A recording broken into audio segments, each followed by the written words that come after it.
ARF से revisit करते हैं। मैं इस पे थोड़ा सा टाइम इसलिए दे रहा हूँ क्योंकि एक कई बार इसी जो नगेट्स होते हैं वो थोड़े दर्शकों को बताने ज़रूरी होते हैं। ये अगर डिविडेंड जो है उसको एडजस्ट कर लें 80 पैसे का, तो करीब करीब स्टॉक 7 या 8% ऊपर है इस समय। मॉर्निंग में तो 10% ऊपर था। जब भी कोई स्टॉक आईपीओ का प्राइस क्रॉस करता है, ये कल भी हमने डिस्कस किया था, आईपीओ का प्राइस जब क्रॉस करता है काफ़ी टाइम के बाद, तो नॉर्मली वो टेक्निकली बहुत स्ट्रॉन्ग स्टॉक हो जाता है, उसमें काफ़ी तेज़ी आती है, क्योंकि जिसको भी प्री आईपीओ के बाद बेचना होता है वो बेच चुका होता है। और इसके लिए जब आईपीओ क्रॉस होता है इसका मतलब उसके बाद उसमें फ्रेश इन्वेस्टर्स जुड़ते हैं, और ये कारण है कि ये एक अब थोड़ा सा एक पैराबोलिक मूव हो गया है इसमें। तो शायद चेज़ करना इतना मतलब रिस्क रिवॉर्ड वाइज अच्छा ना हो, लेकिन एक क्लियरली एक जिस तरीके से यतन ने एक्सप्लेन किया था कि डिविडेंड यील्ड फैक्टर हो सब, उसके हिसाब से एक काफ़ी अच्छा इसमें इस समय मोमेंटम इस स्टॉक में दिख रहा है। गाबा जी, इस पे एक चार्ट चेक देंगे आईआरएफसी पर? ये इनफैक्ट बहुत अच्छी जगह है ब्रेकआउट की, आईपीओ के ऊपर चल रहा है तो खरीदना तो चाहिए ही चाहिए। प्रॉब्लम है कि बहुत भाग चुका, जैसे कि आपने बताया पैराबोलिक मूव, लेकिन एंट्री तो थोड़ी क्वांटिटी होनी चाहिए। अगर नीचे आता है तो ऐड करें, नहीं आता है तो छोड़ दे, जो है उसमें ले जाइए। मुझे लगता है ये स्टॉक आईआरएफसी बॉटम आउट हो चुका, एक कंफर्म ब्रेकआउट मिल चुका 25 के आसपास, 23 के नीचे स्टॉप होना चाहिए अगर लगाना है तो। वैसे लगाना नहीं चाहिए स्टॉक में, ये अपमूव मिलेगा, वक्त दीजिए, टाइम अनफोल्ड होगा, अच्छा पैसा देगा आईआरएफसी। मेरे ख्याल से बाय। देखिए, मार्केट में एक बहुत क्लियर जो चीज़ हो रही है वो हो रही है कि मिड कैप्स में अच्छी खासी पिटाई है। ये इंडेक्स इतना भले रिफ्लेक्ट ना करे, इंडेक्स भले ही आपको दिखाए कि 4.5% ही दूर है ऑल टाइम हाई से, लेकिन मिड कैप इंडेक्स भी देखिए जिस तरीके से नीचे गिरा है, और जिस तरीके की मार्केट ब्रेथ लगातार पिछले 3-4 दिन से आप देख रहे हैं, शुरू होती है कहीं और जाती है कहीं, वो देखिए अभी क्रिस क्रॉस करने वाले हैं। और एक सबसे बड़ा इंडिकेटर होता है मार्केट ब्रेथ का, अगर आप एक टॉप ट्रेडेड स्टॉक्स की लिस्ट बनाएं और देखें कि वो क्या कर रही है, तो उसमें आज की टॉप ट्रेडेड लिस्ट अगर आप देखेंगे तो सिर्फ 2 स्टॉक्स ग्रीन में हैं, वो है आईआरएफसी और एनबीसीसी। उसके अलावा सब रेड में है, स्टार्टिंग विद पेटीएम जो कि 9% नीचे है, उसके बाद नायका वो भी नीचे है काफ़ी, जोमेटो में डिक्लाइन है, आरबीएनएल काफ़ी टाइम से तेज़ी दिखा रहा है आरबीएनएल, आज उसमें थोड़ी सी डिक्लाइन है, करीब करीब 5.5% की डिक्लाइन आरबीएनएल में है। तो ये कुछ स्टॉक्स हैं जहाँ पर क्लियरली एक आपको सेलिंग प्रेशर दिख रहा है। हालांकि आईआरएफसी अभी भी ग्रीन में बना हुआ है।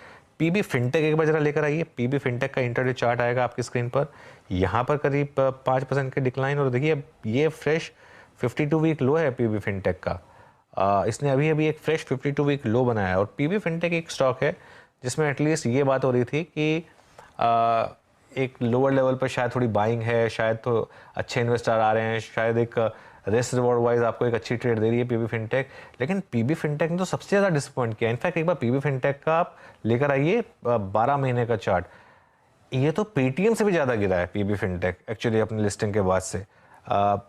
पेटीएम करीब करीब 71% गिरा है, पीबी फिनटेक 75% गिरा है। ये पीबी फिनटेक का मूव देखिए आप, और 1448 से जो गिरना स्टार्ट हुआ है, लगातार वन वे डिक्लाइन, 75% का डिक्लाइन, और अभी अभी इसने फ्रेश, जैसे मैं कह रहा हूँ, फ्रेश 52 वीक लो बनाया पीबी फिनटेक ने, बहुत ही इंटरेस्टिंग है। एक और स्टॉक जो 52 वीक लो की तरफ जा रहा है, एफएनओ स्टॉक है, वो है बंधन बैंक। एक बार बंधन बैंक लेकर आइए, और बंधन बैंक की मैं चर्चा इसलिए कर रहा हूँ क्योंकि नॉर्मली ये स्टॉक जो है 230-40 पर सपोर्ट ले लेता था, लेकिन इस बार थोड़ा सा यहाँ पर डिक्लाइन है।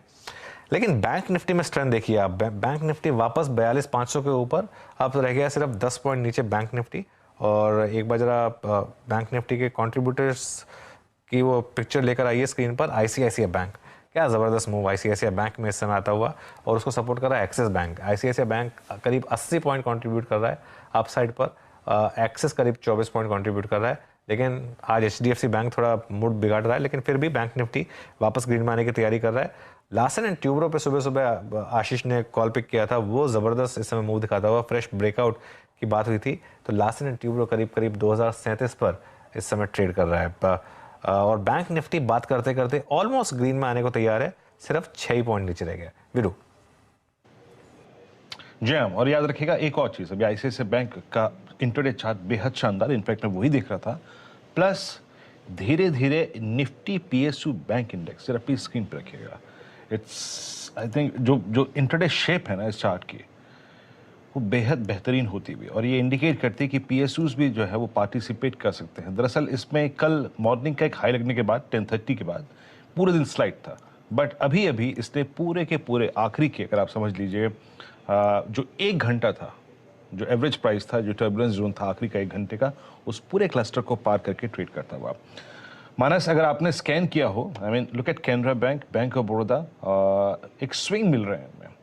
कोई पीएसयू बैंक अगर कैप्चर करना हो, ट्रेड पकड़ना हो, तो वो कौन सा होगा आपका? देखिए, दोनों बैंक, बैंक ऑफ बड़ौदा और कैनरा बैंक, दोनों कंसोलिडेट हो रहे हैं और कहीं पर भी वीकनेस नहीं दिखती है चार्ट्स पे। अगर एक स्टॉक पिक करना होगा तो डेफिनेटली वो कैनरा बैंक रहेगा।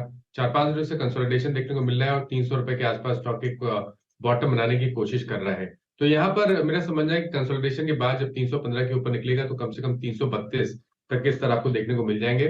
तो कैनरा बैंक का कॉल ऑप्शन लेंगे, क्योंकि ब्रेकआउट नहीं देखने को मिला है तो कैश है फ्यूचर में नहीं, लेकिन 310 का कॉल ऑप्शन जरूर ले सकते हैं। वहां पर आप चांस लीजिए। 6 रुपए के आसपास ट्रेड हो रहा है, आप खरीदारी करिए 3 रुपए के स्टॉप लॉस से। और अगर जिस तरह का मूव मैं सोच रहा हूं, अगर वैसा मूव आ गया तो शायद आपको 20 से 25 रुपए तक के भाव इस 310 के कॉल ऑप्शन में देखने को मिल जाएंगे। बैंक पर नजर रखिए। एक बार लार्सन एंड ट्यूब्रो रिविजिट